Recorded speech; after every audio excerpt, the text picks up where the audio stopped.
On March 12th, the New Orleans Ballet Association is bringing international powerhouse and audience favorite Ballet Hispánico to the Mahalia Jackson Theater with their debut of their performance, Doña Perón, a full length ballet celebrating one of the most captivating women of South American history. And here to talk about all the details of this brand new performance is Johan Rivera. He's the Associate Artistic Director of Ballet Hispánico. Thank you so much for joining us. We're so excited you're coming to New Orleans with a new performance. Thank you so much for having me. So I was saying that for those people who are not familiar with Ballet Hispánico, can you tell us about this institution? Absolutely. Ballet Hispánico, it's currently celebrating actually our 52nd anniversary as an organization. It was founded in 1970 by amazing Latina, Tina Ramirez. She wanted to give a platform to the Latinx um, artists, and so she created this organization. It actually started as a school. There was only six young dancers that started learning flamenco. And then they just started getting so good at what they were doing that Tina started looking for more opportunities for them to perform. So they were on all the street festivals and everywhere that they could perform, they went there. And now we are here. We are one of the largest Latinx organization in the nation and one of America's cultural treasure. So we are very excited that we can continue our mission to uh, provide that platform and that space for all type of voices. Is everybody in this company from Latinx background? Actually, no. We have a diversity of dancers and artists that are with us, uh, but most of our works and our choreographers they do come from Hispanic or Latinx background.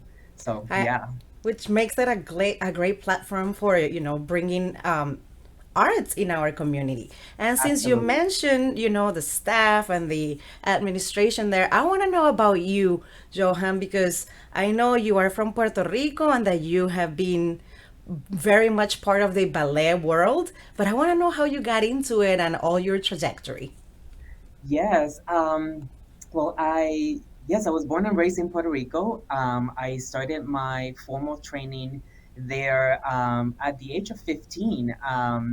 Uh, had an amazing opportunity to work with Waldo Gonzalez was my director there in the School for the Performing Arts in Guaynabo, Puerto Rico. And I remember going to him and saying, I want to be a professional dancer. And Waldo looked at me and he was like, okay, well, we have a lot of work to do. Um, yes. And then I was like, of course, I was like, I'm all in. And I started my training. The sad part about this, in Puerto Rico, we don't have um, higher education for artists that want to pursue these careers. So, in order for you to be able to do that, you have to leave the island and really start from scratch. So I made that decision, and I was accepted in Newark School of the Arts in Miami, Florida. It's affiliated to the University of Florida, and that's where I started learning English, learning the new language, basically expanding on my culture. Um, I had lots of friends that came from all different places, so I was still able to be the proud Latinx individual that I am, but then continue growing in this new environment. And upon my graduation, I did a BFA, a Bachelor in Fine Arts, major in dance. And upon graduating from college, I joined Ballet Hispánico. I started as an apprentice and danced for a full year in that position, and then continue into dancing with the company for three more seasons after that. Um, in the middle of that process, I started realizing that I wanted to do more. I wanted to do more in the sense of as a dancer, I was only able to measure success based on how well I did on stage, and it was very self-centered in that way that um, I felt that my work was just only satisfying me, and then it was time for me to give this and expand on that. So I started doing my master's. I did a master in executive leadership while I was dancing. And after that, I told my director, artistic director and CEO of Ballet Hispánico, Eduardo Vilaro, I was like, I am ready to move on. And then he was like, absolutely not. It's like, you're so young. Like, why would you do that? So I expressed myself. I was like, I think I need to take all of this knowledge and experience that I have now, and then just put it somewhere else. Like, I need to work with more people, like be able to touch a community that is not just only by my work and my effort, but that is like a group effort. So then I was able to transition into several positions. Now at Ballet Hispánico, started as the rehearsal director for the second company, which is a pre-professional program, and that led me to become the rehearsal director of the main company that travels nationally and internationally. We're currently actually in Virginia. We have a performance tomorrow night, and then in my wow, it's been an amazing career. 4 years later on, we experienced the pandemic, so I transitioned into marketing. So through that whole year, I was a digital marketing manager for Ballet Hispánico, where I was able to connect my artistic vision and put it through the lens of social media and supporting all of our virtual programs. And then last year, I had the privilege to transition into um, the associate artistic director for the company, and that is the position that I'm currently in. And I continue supporting the organization and our fabulous dancers to just continue doing the work everywhere we go. Wow, that's a great story. I love you sharing that with us because you have been involved in every aspect, and to be in marketing during the pandemic, that's what you Yes, got us ready for this brand new performance that's coming to the that's Mahalia right. Jackson. And we Yes. want to talk about that because it's based on a very well known character from the South American history. Tell me, first of all, about why you chose this Doña Perón as your brand new performance, and how did it come to be? Yes, of course. Um, so we're actually working with our very fabulous choreographer, Annabel Lopez Ochoa. Annabel has done several works for the organization now. And in this new work, it's titled Doña Perón. She is telling the story of former First Lady of Argentina, um, Eva Perón. Um, this process just started, and we actually asked the question to Annabelle, is like, why the life of Eva Perón? And then her answer is simple. It's like, why not? She's an iconic Latina that has a story, and it deserves the space and the platform for everyone out there that they have an idea of who Evita Peron um, is and was to the Argentinian people. I think it's time to give that story back. So, um, by telling the story of Eva Peron, we are reclaiming this story of a very, as like I say, an iconic Latina figure, and it's now being told by the lens of a Latina choreographer. So for those of you, that don't know much about Evita, the work explored her life as the former first lady of Argentina, but she was actually loved and hate with equal intensity, as she was an activist and an advocate for women's voting rights. And really improving the life of the descamisados, the shirtless ones, referring to the low income and working class people. But then, while she enjoyed the benefits of being part of the high class society. So the work taps not only on that idea of what she did, but also on her past and how she was rejected by her father as a very young child, and goes into her career as an actress, a radio host, and then a politician. Yes, a character with so many layers, which seems to me like it's gonna be so much fun to watch, in a dance performance. And Right. so I want to know about that, like how you're gonna tell this story through dance. And one of the beautiful things is, we're talking about a South American character, obviously Latina, Mhm. and we're here to Latinos speaking English. We have to communicate in languages for audiences, but this language you're gonna use in ballet, it's universal. So tell me a little bit about that because I want to find out. Yes.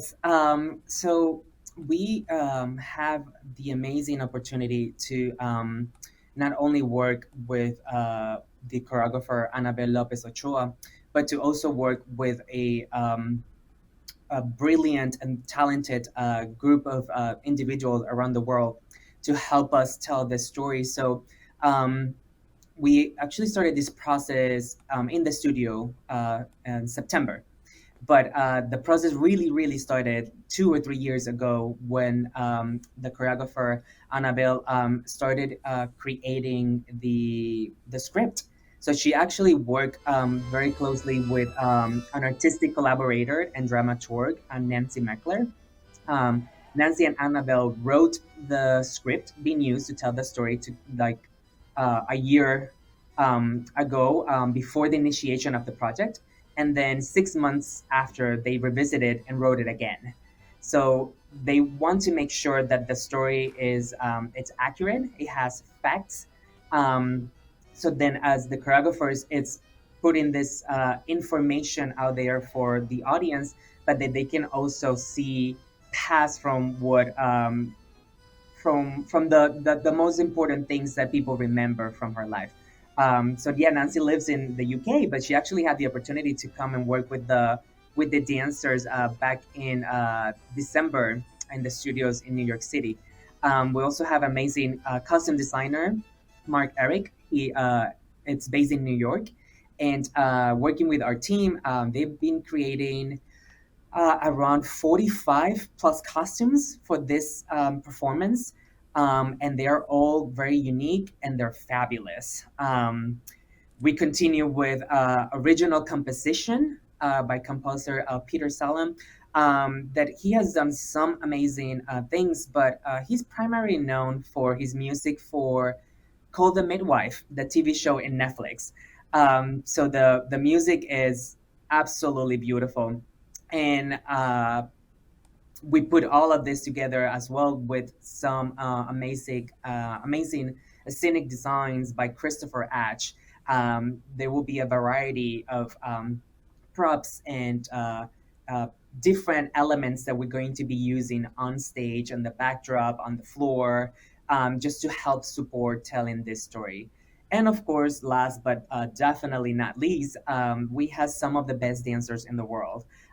This group of passionate and dedicated artists will bring this work to life, and it's going to be just magical. So, as you can hear, this work is going to be something else and truly is a masterpiece.